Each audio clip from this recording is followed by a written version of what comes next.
What's up, parents? Thank you so much for joining us. Thank you so much for doing the hardest job on the planet, raising your teenager. It is the end of the year, and we've got lots of things to talk about. Let me just say it has been a phenomenal fall. I have been doing youth ministry for almost 20 years now, and this has been one of my favorite falls so far because we have just seen so much passion in our students, so much growth, and a lot of numerical growth. So many new students just wanting to know who Jesus is and hungry. We had our very first Rooted class this past month where we had students say, hey, I want to understand and really put some roots down in my faith. I want to know who Jesus is. And it was absolutely awesome.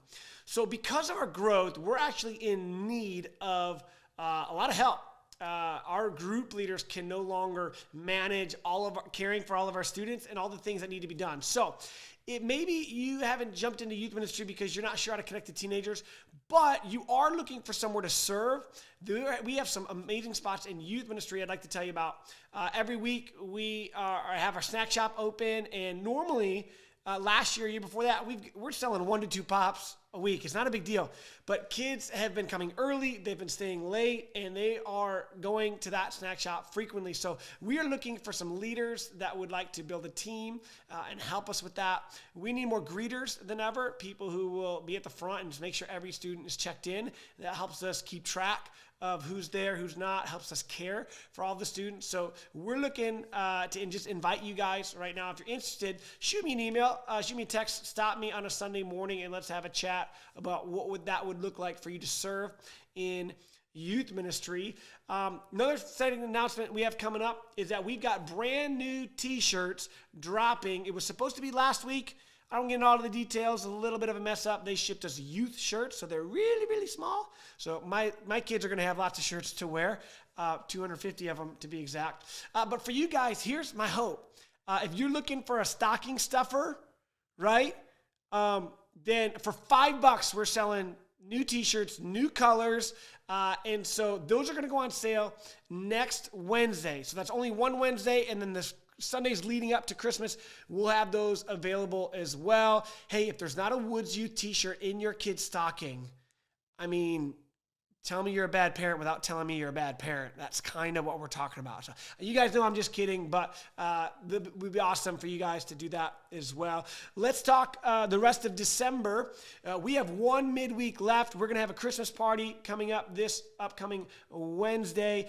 We'd love for you students to dress festively. And so, whatever that means, a sweater, or I've got a nice light up Christmas jacket that I'll probably wear. But we're going to have a Christmas party. It's going to be a late night. We'll be hanging out till 9:30.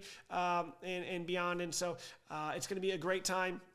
And then the last 2 weekends, Wednesdays in December, we are off. And we're spending time with family. Team is traveling. We're probably going to be working in the loft, doing some, facility upgrades and upkeep and things of that nature. And so just giving everyone some time to rest. But December 18th is our Christmas Sunday service. Now, you've probably been hearing us talk about this idea that we want you to be prayerfully inviting people in your life to join you. And here's the deal. We all want our faith to be established in our kids. And the number one way you do that is not to tell them about God, but it's to live your relationship out with God in front of them. And so to do this as a family, to pray for someone you're inviting as a family, to see them, God answer those prayers, that is how you establish faith in them. And so this is just a tremendous opportunity for you to do something together as a family. And it's pretty simple, right? Invite someone to church December 18th. And so, again, I just want to encourage you to do that as a family. Winter retreat's coming up. It's going to be our New Year's party. Many of you have your students signed up for that.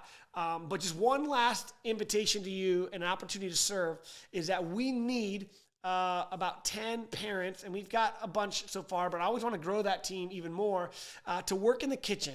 It's hard work, I'm not going to lie. It's not a vacation, but it is beautiful. It is an opportunity to meet other parents.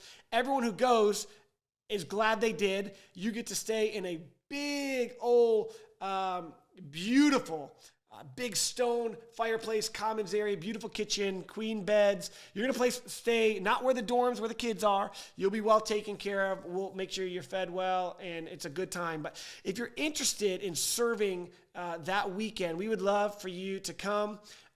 Bring your spouse with you. Maybe it can be a little bit of a mini getaway just to travel a little bit and break up the monotony of what your weekend might look like.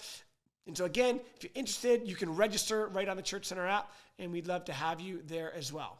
All right, here it is. I have got summer trip information for you today. And I'm not talking just save the date. The whole thing is done. It's wrapped. It's going to be amazing. And so here's what you need to know.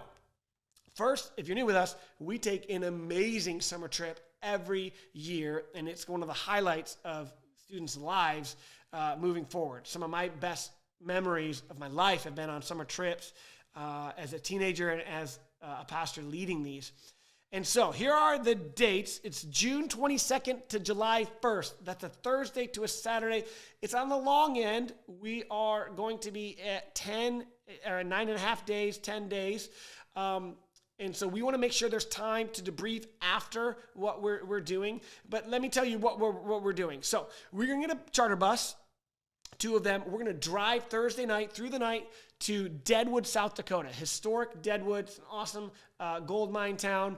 And we've got an Airbnb mansion we're going to be staying in. We'll bring some of our staff out to cook all of your students' meals. The next day, we're going to get up and we are going to go caving in Wind Cave and Jewel Cave National Parks. It won't be anything. It'll be guided, so no reason to, I'm not going to take them and get them lost in a cave or anything like that. Guided with park rangers. It's going to be a lot of fun. Test the nerves of some of our students traveling around in the dark. Then we're going to hang out back at the house. The following day, we are going to go rock climbing. Again, completely guided. Introduction, easy routes, hard routes. And then we're going to do that at Sylvan Lake, which is in Custer State Park. Gorgeous lake. Look it up. While half the group is climbing, the other group is going to be swimming in the lake. We're going to have paddle boards and kayaks, and it's going to be just an epic time in God's creation, and your students are going to have a blast. Then we're going to travel the next day, Monday, to Kansas City, where we are going to be staying for the rest of the week because we have friends that host a youth conference called Bold Conference, and it is where our students get to join with 1,000 other teenagers worshiping God together, hearing from some of the best speakers and pastors in the country. And so we call that a spiritual formation part of our trip, where they are just growing at an accelerated rate. And so the goal of the trip is to grow together in our relationships with one another, build that unity, and then also teach them and disciple our students on how to love and follow the Lord. And so the conference ends on Thursday. Friday night, we're going to have a rest day, take some time to debrief and build some more community. And then Saturday, July 1st, we'll be traveling all the way home, getting back late Saturday night. And so it's going to be an amazing trip. Registration is not going to go live until January. And so we've got winter retreat right now. We don't want to mix up and have you signing up for 2 different things. So even though you can't sign up right now, we wanted you to be aware of what we're doing, because the cost of the trip is, I almost said $9,000. It's $995. So I got you under $1,000, a little bit more than last year, but we have an incredible fundraiser. My hope is that no student has to pay a dime to come on summer trip. And we do that by having an incredible fundraiser, which I'm going to talk about right now. So if you know all about Wild Game Dinner, hey, thanks for watching. Thanks for doing the hardest job on the planet. And you can log off and save your time. But if you're new to the Woods Youth in our church, I'm going to tell you about Wild Game Dinner real quick. We've been doing this for 35 years. It's the first weekend in February 3rd and 4th, we're going to host a dinner in the Ministry Center. It'll have 350 people a night. We do it twice, so that's 750 people that come. It's a wild game dinner, so it's geared towards hunters, people who like wild game. We'll have a speaker come in who is a hunter, and a pastor. We'll have things like a gun raffles and bucket raffles and live auctions and silent auctions, and that is how your student makes money. So the starting place for Wild Game Dinner is to go grab a packet like this, and it's got all the rules, how it works, what you need to do. But I'm going to go over that right now with you as well. So to participate, your student needs to do two things. They need to serve at the dinner, and there'll be a registration for them to serve at the dinner, help set up the dinner that weekend. And then they also have to get donations. Now, the amount your student makes depends on how many donations they get. What we do is for every $100 donated, we'll give your student a point. So if we have $50,000 donated, there'll be 500 points, I think.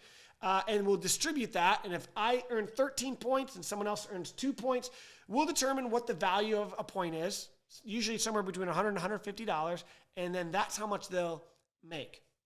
We've had students earn upwards of $2,000 at this. We have people who don't do a whole lot of fundraising. They get one thing donated, and they'll make about $150.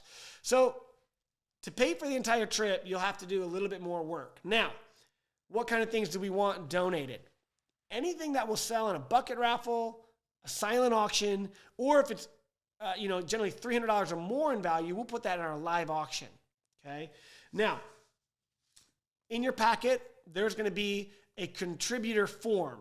When you get a donation, you need to fill that form out. It needs to have your name. It needs to have the contact information. Any form that's not filled out, we won't accept.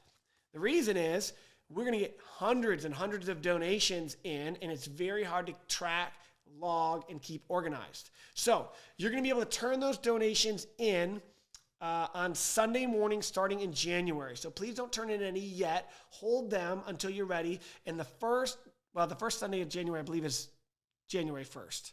Or it's New Year's. So it'll be the first non-holiday weekend in January. You'll turn those in. We'll have a table set up in the lobby, and then we'll begin to log those. Parents, Wednesday nights leading up to the dinner in January, we are going to need help tracking, logging, and we give parents extra credit toward fundraising for helping and participating with that. So I want to invite you to help with that as well. Also in your packet is going to be a donation letter, and so that letter is what you'll give to a business, okay? And so things like entertainment options, things people can go do are awesome donations, items that they can physically get. And so here's a few tips for getting donations. Restaurants are very willing to donate. However, there's a lot of work because there's a lot of increments in those, but those are great. So restaurants are great. A lot of corporate stores tend to have a lot of red tape. And some have luck. What's really important is if you're a 6th grade parent, start establishing donations now so that for the next 6 years, it's not like, where do I go? I've got about 10 to 12 donations that I get from friends and family and people that I know. They're waiting to donate to me. So it's really limited work because I've kind of established different people that I know that are willing to donate items and excursions and entertainment options. And so lots of options there. We always reserve the right to maybe give you back an item, or maybe you get an item that isn't quite, we know, and I'll give you an example. Sometimes we get a $500 toothbrush. And so we don't give full credit for that because we've learned that nobody wants to buy a $500 toothbrush at the Wild Game Dinner. And so we'll reserve the right to change that a little bit. And so, again, two things. Your student has to serve that weekend, register on the Church Center app, and then they have to bring in donations, which can be submitted on Sunday mornings here at church. And then that's going to determine how much they make. And our hope is that every single student that wants to go on summer trip is able to go. I hope that's gives you a little bit more understanding about what the Wild Game Dinner is all about. I'm sure I didn't answer every question, so feel free to reach out to us, ask questions, email Pastor Franklin or myself. And that's all I got for you today. Again, thanks for doing the hardest job on the planet, raising your teenager. May you passionately pursue God and relentlessly reveal Jesus to the world.